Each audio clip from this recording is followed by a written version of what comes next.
Let's work on the word upon. Upon means on top of or very close by. If you come upon a snake, get away from it right away. If you happen to get very close to a snake, it is right to move away from it right away. The dishes are placed upon the table. The dishes are on top of the table. Now it's your turn. Say one of our sentences, or come up with your own with the word upon in them. Your turn!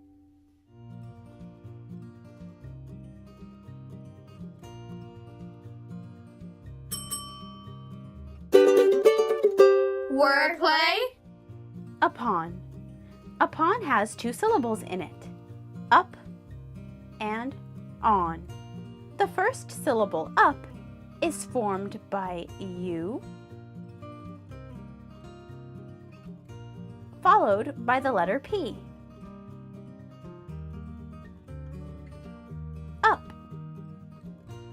Our next syllable is on, and that is formed by O for the aw sound and an N for the N sound. Upon. Let's spell it again.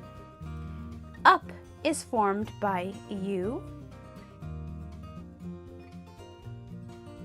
followed by the letter P. Up. Our next syllable is on, and that is formed by O for the aw sound and an N for the N sound. Upon. If you have upon and drop the syllable up, you have the word on, which is the opposite of off. If you have upon and drop on, you are left with the word up, which is the opposite of down. Wrap up. Let's remember what we've learned.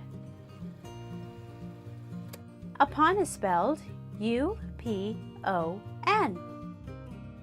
If you know upon, you also know up and on.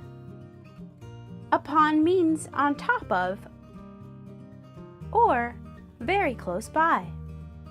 Remember how to use upon in sentences. If you come upon a snake, get away from it right away. The dishes are placed upon the table. This brings us to the end of our lesson on the word upon. You're watching LUMI Learning. Learn words, friends.